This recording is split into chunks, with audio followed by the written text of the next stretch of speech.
BYD has just delivered an absolutely insane number of electric cars in June. They beat their previous record by nearly 30,000 and absolutely crushed their legacy auto rivals in the process. I mean, look at Volkswagen, look at their deliveries. We're going to compare Volkswagen's deliveries compared to BYD's, and, well, you'll see what's going on, and it's frankly quite shocking. Hello, my friends. Welcome to the channel.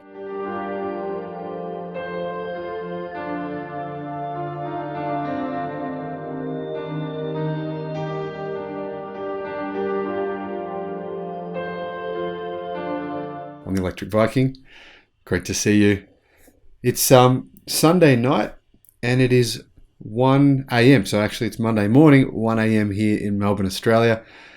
But BYD's delivery figures just came out. So I thought, hey, you know what? I've got to stay up to see what those are and report those to you guys, as I'm sure you want to know. It's obviously going to affect the share price. It's going to affect the way you look at the company. Maybe going to affect the way you look at other companies as well.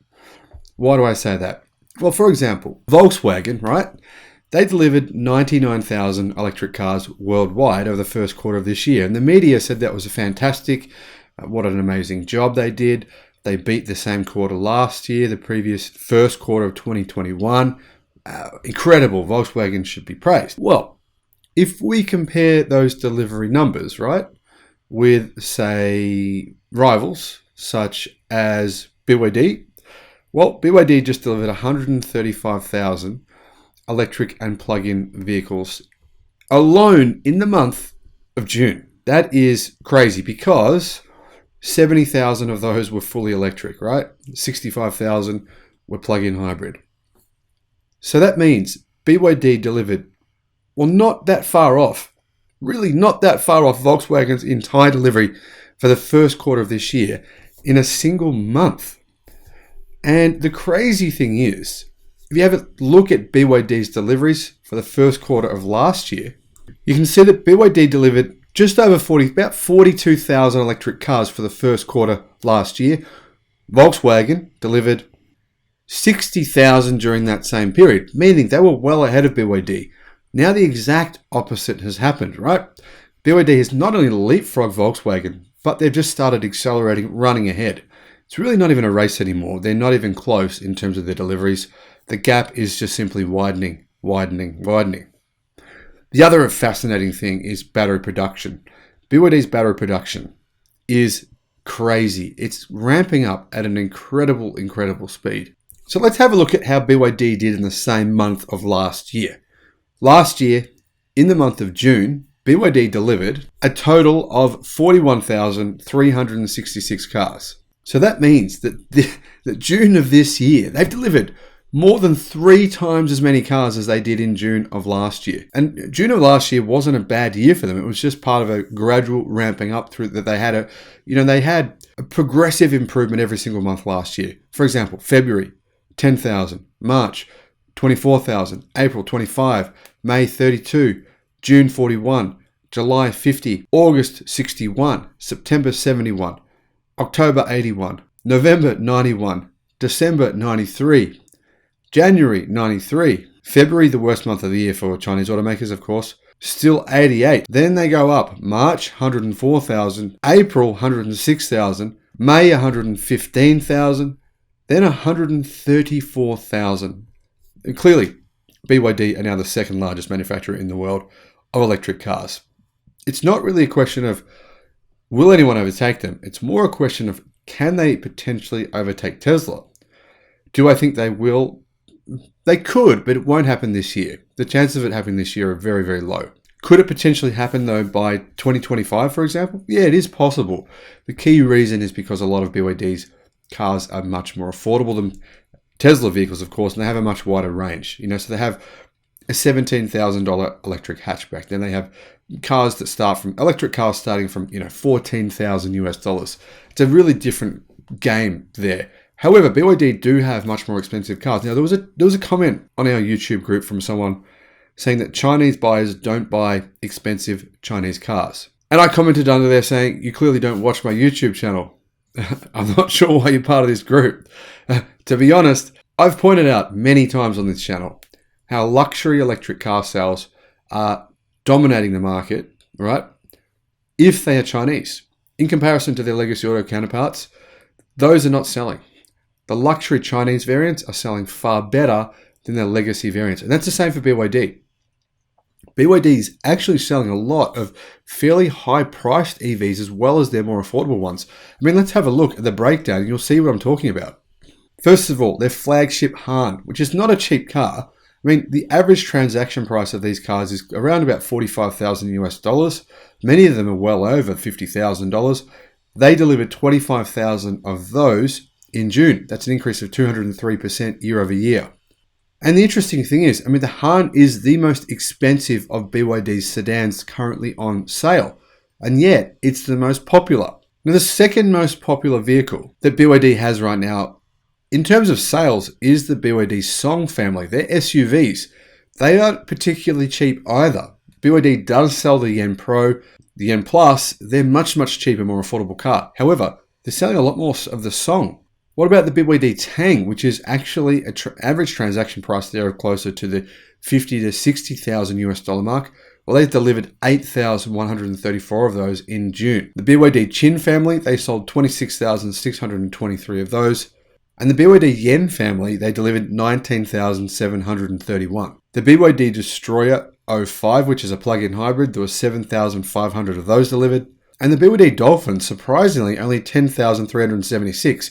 So if you look at this list, you can see that BYD's more expensive cars are actually selling better than their cheaper ones. That really puts paid to this idea, right, that Chinese buyers won't buy expensive Chinese cars, higher priced Chinese cars. In fact, when it comes to luxury EVs, Chinese manufacturers are actually dominating the segment, even in spite of the fact that you can now buy expensive Porsche EVs, expensive Audi EVs. They're not really doing all that well in China. Now, these latest figures mean that BYD sold 355,000 plug-in hybrids and fully electric cars in the second quarter of 2022. 355,000. That's incredible. That's up 255%. From the 99,000 units that they delivered in the same period last year. We go from 99,000 in that quarter last year to 255,000 same quarter this year. That's just mind-blowing the way that BYD are ramping up right now. What about so far this year? Well, for the first 6 months of this year, BYD delivered 641,350 vehicles, plug-in hybrids and EVs only. That's an increase of 315%. From 154,000 units last year. They've gone from 154,000 to 641,350. That's just unbelievable. It puts them on track to deliver approximately, I would guess, about 1.5 to 1.7 million cars this year. Why do I say that? Well, BYD's, and in fact the entire Chinese auto market, is much, much higher in terms of deliveries in the final 6 months of the year, in particular the last quarter. But in comparison to the first half of the year, it's always historically much, much greater. So that's a pretty likely scenario, going from 641,000 for the first half of the year, probably to around about 900,000 for the second half of the year. What about BYD's batteries? How are they going with that, with battery deployment? Well, BYD's total installed power battery and energy storage capacity in June was 6.9 gigawatt hours. That's an improvement of 147% from the 2.7 in the same month last year. And it's an increase of around about 11% from the 6.2 gigawatt hours that they deployed in May. So far, BYD has deployed 34 gigawatt hours of battery capacity in the first 6 months of this year, which is well over double what they did for the first 6 months of last year. So a lot of people are reporting this. Well, when you read this kind of information, it's probably kind of going to come out in the mainstream media in maybe a month's time. And they'll say this was the number of BYD vehicles that they sold. It wasn't. That's wrong. These are deliveries. Sales and deliveries are two very, very different things, as everyone should be well aware of right now. Of course, BYD have a backlog of 500,000 vehicles. So therefore, sales, who knows what they were? They could have been twice this number. We don't really know. But they're definitely going to be more than the actual delivery figures. Now, CNAVPost.com says that this further increase in BYD sales comes as more of its vehicle assembly, as well as component productive bases, are put into production. So production is ramping up pretty quickly at BYD. BYD's manufacturing arm, their battery factory FinDreams, has a base in Shaoxing, Zhejiang province in East China. And it saw its first production line open on the 14th of June. So that's a new battery production line that is ramping up now. So that should enable BYD to ramp vehicles up significantly more over the rest of this year. Obviously, they make their own batteries. They don't rely on anyone else. So their own destiny, it's within their control, but then that makes them very responsible. The only way they can sell more cars is to make more batteries. The first phase of this battery project, with an investment of RMB 7 billion and a site area of 0.53 square kilometers, is designed to build 15 gigawatt hours of annual battery capacity for BYD's plug-in hybrid models. However, the second phase of the battery factory will add an additional 15 gigawatt hours, and that should be finished reportedly within a few months. So yeah, you can really see why, right? BYD's stock price has been climbing, and most other car companies, their stock price is down pretty significantly versus the start of this year. And it's even the same time last year, a lot of companies' stock prices in this sector are down, right? Down versus a year ago. It seems a bit ridiculous, but the reality is the market, I think, is correcting in some ways fairly, and it's acknowledging that BYD is very likely to be one of the largest, probably the top two automaker globally by the end of this decade, simply because they're ramping production at a far faster rate than Legacy Auto. Legacy Auto is doing a lot of talking. There's a lot of, we're going to do this, we're going to do that. They've been doing this for years, by the way, if you're not aware. Just talk. But actual production numbers are actually pretty disappointing for Legacy Auto so far this year. So what I want to know is, what do you think about these numbers? BYD's figures here, 135,000 deliveries in a single month. I mean, this makes them one of the top two vehicle manufacturers in China. I mean, and this is not comparing them just to Chinese manufacturers. This is comparing them to everyone, to Toyota, Honda, all those traditional manufacturers who used to dominate the Chinese market, but now have fallen behind to this incredible new car company. Thank you for watching.